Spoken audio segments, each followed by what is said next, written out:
29,300원의 비중 30%. 이 종목 어떻게 할까요? 이 종목은 뭐 이번 주에도 계속해서 진단해드렸던 종목인데 매일매일 하는 것 같은데 지금 29,300원에 매수하셨다가 급락했던 부분은 아무래도 실적과 관련돼서 어닝 쇼크가 나오면서 그대로 좀 밀려났다는 부분인데 원래 이제 너무 나빠서 어닝 쇼크라기도 판단할 수 있겠지만 어떻게 보면은 기대치가 좀 높았던 부분에 대한 어닝 쇼크도 좀 있거든요. 그러니까 전체적으로 이 에코 마케팅은 실적이 좀 괜찮았는데 이번에 이제 어닝 쇼크가 들어오면서 좀 주가 큰 폭을 밀렸는데 이번에 형성됐던 저점이 28,800원입니다. 그러니까 여기를 일단 지키느냐 못하느냐가 가장 키 포인트일 거고요. 만약 이제 여기를 지키면은 기간 조정이 조금 이어지더라도 뒤쪽에는 반등이 좀 나올 수 있는 모습입니다. 그래서 28,800원 지지선을 지키면 위쪽으로 1차는 목표가격이 한 36,000 정도 나오는데 2차는 4만원까지, 그러니까 직전 고점까지 좀 회복하는 걸 좀 한번 좀 기대해 볼 수 있다라고 말씀드리는데 문제는 28,800원 지지 여부와 어쨌든 이번에 내려오면서 대량의 거래량이 좀 도망되면서 매물이 좀 쌓였기 때문에 이 부분을 해소하기 위해서 어느 정도의 기간 조정은 좀 필요하다. 이렇게 말씀을 드리겠습니다. 네, 알겠습니다. 두 번째 종목 바로 들어가 보도록 하겠습니다. 자, 두 번째 종목은 3323번님의 Q캐피탈 860원의 비중 10%. 매도 시점이 궁금하시대요. 매도는 지금 삼성동사님이 문의하셨는데 주식 투자에서 매도는 최고점 매도는 예술입니다. 예술이라는 것은 뭐 모나리자가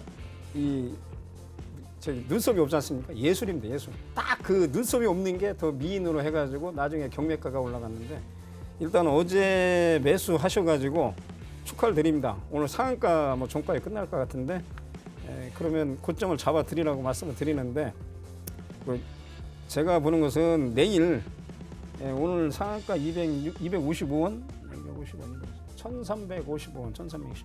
내일 상한가를 아침에 주문을 내세요. 30%. 그리고 추가 상승하면은 1,400원, 1,600원. 거기서 봐가면서 정리하시는 걸로 그렇게 말씀드리겠습니다. 아직까지도 여유가 꽤 있다라는 말씀이시네요. 예, 거래량으로 봐서는 오늘 상한가는 풀리지 않을 걸로 봐요. 예. 내일 말씀드린 그 가격대에서 3분의 1을 치시고 아까 주봉으로 말씀드린 뭐 축하 드려야죠. 1,400원, 1,550원에서 내일은 보셔야 돼. 내일은 그 PCRP라든지 모바일을 보시고 내일 1차 목표 가격은 아까 말씀드린 상한가에서 한 10%? 이 정도 마이너스 된 가격. 예. 네, 거기서 그렇게 하시면 될 것 같습니다. 네, 알겠습니다. 9087번님은 4조 5양 8,400원의 비중이 굉장히 높아요. 80%. 어떻게 할까요? 이번에 고점에서 좀 잡으셨는데 사조양은 대체적으로 어떤 펀더멘탈보다는 테마에 대해서 좀 가는 종목이고 반대 급부가 나왔을 때 좀 등락을 좀 보이는 종목이기도 합니다. 근데 최근에 이제 2월달에 이제 4분기 실적 발표했는데 실적이 턴어라운드 흑자 전환했다라는 부분 때문에 주가가 좀 모멘텀 좀 받는 부분이 있고 또 최근에 이제 이쪽 테마와 관련돼 가지고 주가 좀 들썩거리는 부분도 있습니다. 근데 8,480원 이제 너무 고점에 이번 칠 때 바로 고점에 따라 잡으셔가지고 사셨기 때문에 조금 일단은 고점권에서 너무 물리셨다 이렇게 좀 보여야 되고요.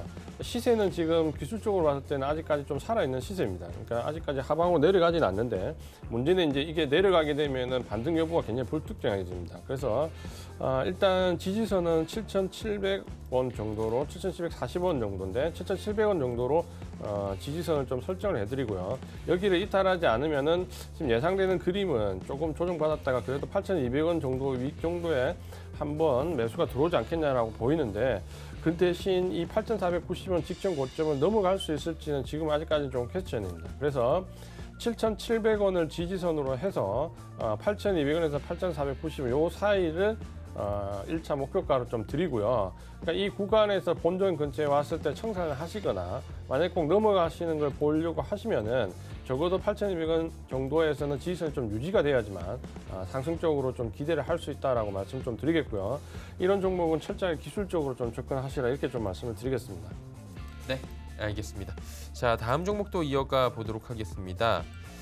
이번 종목은 한국전력 5097번님께서 26,000원의 비중 20%. 가격대는 뭐 저점에서 잡으신 것 같은데 어떻게 할까요? 한국전력 참 안 움직이는 것 같아요.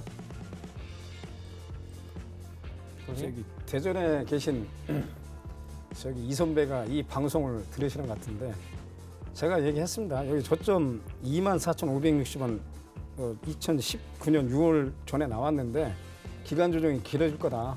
이건 이평선 무시하고 기간 조정 길어지니까 내가 1억이면은 한 500만 원, 1000만 원 사놓으시고 그냥 그 이상 늘리지 마시라. 그런데 회사가 뭐 여러분들 아시는 뭐 전력 서비스죠. 지금 놔주러 갔는데요. 26,000원? 오늘 25,550입니다. 비중이 20%인데요. 비중 10%로 축소하시고요.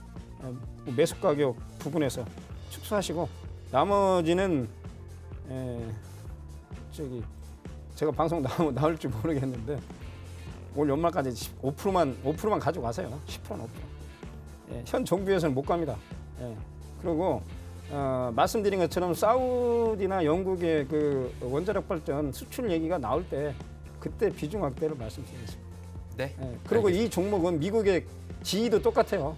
꼭 뭐 현 정부의 문제가 아니고 뭐 참고를 하셔가지고 물론 부도나지 않고 뭐 우리나라 재정부하고 뭐 연기금에서 뭐 48% 갖고 있는 거 압니다. 그거하고 상관없습니다. 이 주식에 관련된 문제는 10%로 비중 축소입니다. 예, 알겠습니다. 한국전력 비중 축소 말씀해 주셨고요. 김 의원님 한 종목만 더 이어서 해주시면 좋을 것 같은 게 셀트리온 17만 5천 원에 비중 30% 들고 계시다고 하거든요. 5681번님께서 예. 셀트리온 또 전문 분야 아닙니까 혹시? 뭐. 제약바이오 쪽 워낙에 잘 아시니까. 근데 셀트리온은 예. 셀트리온 제약하고 셀트리온 잠깐 조금 셀트리온 제약, 셀트리온 홀딩스, 셀트리온 제약, 셀트리온 헬스케어, 예. 또 셀트리온 한 3개가 있어요. 3개가 예. 있는데 합병하는데 그 위에 서정진 회장하고 제가 좀 친합니다. 개인적으로 대우맨이기 때문에 제가 모 은행에서 대우그룹을 담당하면서 서울역 앞에 있는 대우빌딩 왔었어요. 왔는데 대우 출신들이 제가 좀 말이 과격한 게 대우 출신들이 원래 저격적으로 뭐 밀어붙일 때가 있습니다. 물론 뭐 돌아가신 김우중 회장 아주대병원 제가 문병을 가봤는데 내 김우중 회장 좋아하거든요. TMI. 그래서 이제 셀트리온은 서정진 회장이 갖고 있는 핵심은 회사에게 재벌에 대한 핵심이 셀트리온 홀딩스 지분이 97%예요. 그러니까 그게 지배구조에 엮으면서 밑에 있는 3개 계열 회사를 이렇게 막 해야 되는데 서정진 회장 그분도 이제 아드님과 따님한테 그 승계 문제를 얘기를 하시더라고. 근데 핵심은 이 3개 회사가 아니고 셀트리온 홀딩스 그 비상장 회사입니다. 그게 90% 정도 되거든요. 지배구조는 말씀드리면. 그리고 이제 셀트리온 헬스케어, 셀트리온 제약은 우리 이주환 전문가님이 정확히 보셨는데 셀트리온 헬스케어입니다. 오늘은 이거보다 더 많이 올랐어요. 지금 기간 조정을 거치는데 제가 저번에 말씀드린 17만 5천 원에 30%면은 오늘 17만 9천 원이니까 조금 그 수익이 나 있어요. 그래서 제가 보기에는 19만 원 전에 일단은 정리를 30% 중에서 20% 정리하시자고요. 그리고 주주총회 한번 가보시고 서 회장이 직접 나옵니다. 나오는데 뭐 지금 종목 교체를 2019년도 8월에 제가 집중적으로 추천드린 게 삼성 바이오로직스가 25만 원에서 지금 53만 원까지 갔어요. 그 이유는 삼성 바이오로직스가 뭐 셀트리온하고 뭐 거의 비슷비슷한 그런 바이오 시밀러, CDMO 이런 기술력이 있는데 중요한 것은 거기는 유동 물량이 삼성물산하고 삼성전자가 뒤에 70% 갖고 있기 때문에 유동 물량이 없고 셀트리온은 말씀드린 싱가포르 국고펀드 테마스에 나왔다고. 그러니까 이게 개인 물량이 많기 때문에 이게 특정한 세력이 끌고 가야 되는데 그런 문제점이 있다. 그런데 이게 수급에 대한 문제입니다. 그래서 이것도 지배구조에 관련돼서 제 생각은 30%를 다 가져가지 마시고 적정 물량이 15 내지 15%. 그렇다고 지금 삼성 바이오로직스를 오늘 모 증권사가 추천했는데 그 목표 가격이 안 맞아요. 맞을 수가 없어요. 그거 말씀드리는데 왜 그러냐면 뒤에 삼성이 있기 때문에 이게 연구개발비에 대해서 옛날에 서정진 회장이 어려울 때는 명동 사채시장에 돈까지 빌렸어요. 셀트리온을 저쯤에서 사가지고 공매도 때문에 급등이 나왔는데 그걸 대박 나신 분이 있습니다. 그 셀트리온 동우회가 있어요. 동우회 부회장도 제가 명동에서 만났는데 지금은 아닙니다. 왜? 손이 바뀌어가지고 기관하고 외국인들 아니면 프로그램 매매를 하기 때문에 지금은 그때와 다릅니다. 이 주도 세력이 바뀌었어요. 그걸 아셔야 된다고. 그리고 삼성은 아까 말씀드린 우리나라 제일 삼성전자하고 물산이 뒤에서 그 R&D에 관련된 연구 개발비에는 걱정이 없다 이거지. 그런 얘기입니다. 이게 우리나라는 일부 전문가들이 제약바이오에 대해서 대박의 환상을 갖고 계신데 미국은 JP모건이나 모건스탠이나 골드만삭스 같은 회사들이 그 연구개발비를 대요. 근데 우리나라는 개인 투자가들이 그걸 대거든요. 근데 그 연구개발비를 보시고 어느 전문가분, 물론 그분도 잘 보시는데 재무제표 의미가 없어요. 파이프라인하고 뒤에 연구개발비를 대줄 수 있는 어떤 그게 있어야 되는데 우리나라 개인 투자가들이 그 목숨 걸고 그걸 하시는데 그건 아니라고 내가 주장하거든요. 그 미국에 대한 그 기업 생태계하고 우리나라 기업 생태 다릅니다. 제가 저번에 말씀드린 면역 항암제 강의를 다음 주에 한번 드릴 것 같은데 미국의 MSD, 머크 이런 회사는 다 그렇게 컸어요. 뭐 물론 그게 저점에서 50배까지 났습니다. 지금도 별로 안 밀립니다. 그러나 우리나라의 그 바이오 벤처 이거에 대한 그 기술력이나 생태계가 미국과 다르다고요. 근데 그걸 모르고 다른 전문가들은 이걸 강력하게 추천하는데 김 의원님, 그건 아니다 그 말씀. 말씀하시는데 죄송하지만 지금 다른 분들도 지금 상담을 하셔야 돼서 19만 원 정도까지 가져가면 되겠다. 가는데 거기서 예. 30% 중에서 비중을 10% 이내 줄이시자. 그리고 주주총회 가시라고. 예, 알겠습니다.